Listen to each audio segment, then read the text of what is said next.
శ్రోతలకు శుభోదయం. హిరణ్యకుడు చెప్పిన జిత్తుల మారి నక్క కథ పంచతంత్రంలోని 3వ కథ. అనగనగా ఒక అడవిలో జింక, కాకి ఎంతో స్నేహముగా ఉండేవి. కాకి తనకు ఏమైనా తినుబండారములు దొరికితే జింకకు తెచ్చి ఇచ్చేది. అలాగే జింక తన మిత్రుడి కోసం కష్టపడి ఆహారం తీసుకువచ్చేది. ఇటువంటి వీరి స్నేహం ఆ అడవిలోని చాలా జంతువులకు ఎంతో ముచ్చటగా ఉండేది. కానీ అదే అడవిలో నివసిస్తున్న నక్కకు మాత్రం వీరి స్నేహం అంటే కడుపు మంటగా ఉండేది. పైగా బాగా బలసి ఉన్న జింకను చూస్తే దాని నోట్లో నీరూరుతుండేది. కానీ తెలివైన కాకి దాని ప్రక్కన ఉండటం చేత దానిని చేరుటకు నక్కకు అవకాశం ఉండేది కాదు. జింక మాంసం తినటానికి ఒక ఉపాయం ఆలోచించింది ఆ గుంట నక్క. ఆనందంగా పచ్చగడ్డి మేస్తున్న జింకకు కొద్ది దూరంలో నిలుచుని మిత్రమా అంటూ పిలిచింది.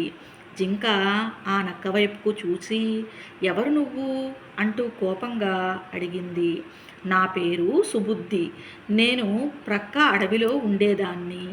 అక్కడ పులులు, సింహాలు పెరిగిపోయాయి. అందుకే ఈ అడవిలోకి వచ్చాను. నువ్వు నాతో స్నేహం చేస్తావా అంటూ నమ్మకంగా అడిగింది ఆ గుంట నక్క. నక్క మాటలను నమ్మింది జింక. తనతో పాటు నక్కను కూడా తీసుకువచ్చి కాకికి నక్క గురించి చెప్పింది. అప్పుడు కాకి జింకతో, మిత్రమా, మనకి పరిచయం లేని వాళ్ళు చెప్పే మాటలను నమ్మకూడదు. అలాంటి వాళ్లను నమ్మటం వల్ల మొదటికే మోసం వస్తుంది సుమా అంటూ జింకను హెచ్చరించింది. కాకి హెచ్చరిక విన్న జింక, మిత్రమా, నీవు నేను ఒకరికొకరం తెలియదు, కానీ మనిద్దరం స్నేహితులమయ్యాం కదా. అలాగే ఎవరితో అయినా స్నేహం చేస్తేనే కదా వాళ్ళు మంచివాళ్ళో చెడ్డవాళ్ళో తెలిసేది. అనవసరమైన అనుమానాలతో మనతో స్నేహం చేసేందుకు వచ్చిన వాళ్ళని వెళ్ళగొట్టడం మూర్ఖత్వం అంది కోపంగా. జింక మాటలకు కాకి బాధపడి, మిత్రమా, దీని వలలో నీవు చిక్కుకోవద్దు. అలా చేస్తే నీ గతి పిల్లి వల్ల మోసపోయిన ముసలి గద్దవలే అవుతుంది అంది. ఎవరా పిల్లి, ఏమా కదా అడిగింది జింక.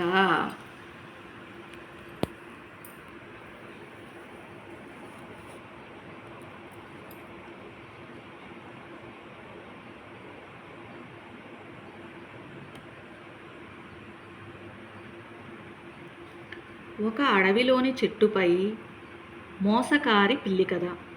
ఒక అడవిలోని చెట్టుపై మంజీరకము అనే గ్రద్ద ఒకటి ఉండేది. అది వృద్ధాప్యం వలన ఎటూ పోలేక ఆహారం కూడా సంపాదించుకోలేక నానా తిప్పలు పడసాగింది. దాని అవస్థను గ్రహించిన మిగిలిన పక్షులన్నీ జాలిపడి ఒకరోజు దానితో, మంజీరక, మేము నీ అవస్థలను చూస్తూనే ఉన్నాము. ఈ వయసులో ఇక నీవు కష్టపడలేవు. మేము ఎలాగో ఆహారం కోసం వెళతాము కాబట్టి ఆ తెచ్చిన ఆహారంలో నీకు కొంత పెడతాము. కాకపోతే మేము ఆహారానికి వెళ్ళిన సమయంలో మా గూళ్ళయందు ఉన్న చిన్న పిల్లలను, గుడ్లను మాత్రం సంరక్షించు అన్నాయి. వాటి ఔదార్యానికి మంజీరకం ఆనందంగా తలూపింది. ఆ రోజు నుండి పక్షులన్నీ ఆహారానికి వెళ్ళగా ఈ ముసలిగ్రద్ద వాటి గూళ్లకు రక్షణగా ఉండసాగింది. ఒకనాడు ఆ ప్రాంతానికి మార్జాలకుడు అనే పిల్లి వచ్చింది. అది చెట్టుపైన పక్షి పిల్లల కిలకిలలను విని, ఓహో, ఈరోజు నా పంట పండినట్లయింది. పక్షులన్నీ తమ పిల్లలను వదిలి ఆహారం కోసం వెళ్ళినట్లున్నాయి. నేను ఈ చెట్టుపైకి ఎక్కి ఆ పక్షి పిల్లలను తినేస్తాను అనుకుంటూ ఆ చెట్టును ఎక్కసాగింది పిల్లి. చెట్టుపైకి వస్తున్న మార్జాలకుడిని చూస్తూనే పక్షి పిల్లలన్నీ భయంతో అరవసాగాయి. ఆ అరుపులను విన్న మంజీరకం వెంటనే, ఎవరది? ఈ చెట్టుపైకి ఎవరో వచ్చారు. వారు నా నుండి తప్పించుకోలేరు అని అరచింది. అమ్మో, ఇక్కడ గద్ద కాపలాగా ఉంది. దీని దగ్గర మంచిగా నటించాలి, లేకపోతే నన్ను చంపేస్తోందనుకుని గద్ద దగ్గరకు వచ్చి ఎంతో వినయంగా, మహాశయ, నా పేరు మార్జాలకుడు. ఎన్నో పక్షులను ఎలుకలను వేటాడి తిన్నదాన్ని. అయితే జీవహింస మహాపాపమని ఒక మహానుభావుడి ద్వారా తెలిసింది. అప్పటి నుండి వేదాంత విషయాలను వినవలెనను కోరికతో మీ వంటి ఉత్తములకై తిరుగుతున్నాను. నా పుణ్యవశాన ఈరోజు మీ దర్శనం లభించింది. నా జన్మ ధన్యమైంది. మీరు నాకు దైవ సంబంధమైన విషయాలను చెబుతారా అని అడిగింది పిల్లి వినయంగా. పిల్లి మోసపూరిత మాటలను నమ్మిన మంజీరకం, తప్పకుండా, నాకు అంతకన్నా మహాభాగ్యమేముంటుంది అని పలికింది. ఇక ఆ రోజు మొదలు మార్జాలకం దాని దగ్గరకు పోయి కూర్చున్నట్లు నాటకమాడుతూ పక్షి పిల్లలను, వాటి గుడ్లను తిని తెలివిగా ఎముకలను తీసుకువచ్చి మంజీరకుని నివాసములో పడవేయసాగింది. కళ్ళు కనపడని మంజీరకానికి ఈ సంగతులేమీ తెలియక దానిని రోజు అక్కడికి రానివ్వసాగింది. తమ పిల్లలు ఏమవుతున్నాయో తెలియక మంజీరకుని కళ్ళు కనిపించవుగా, ఏ పామో వచ్చి తింటుందనుకుంటా అని అనుకున్నాయి పక్షులు.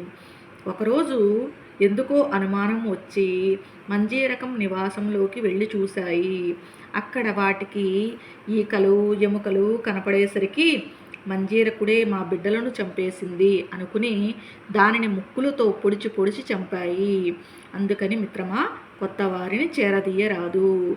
కాబట్టి నీవు ఈ నక్కతో స్నేహం చేయవద్దు అని చెప్పింది కాకి.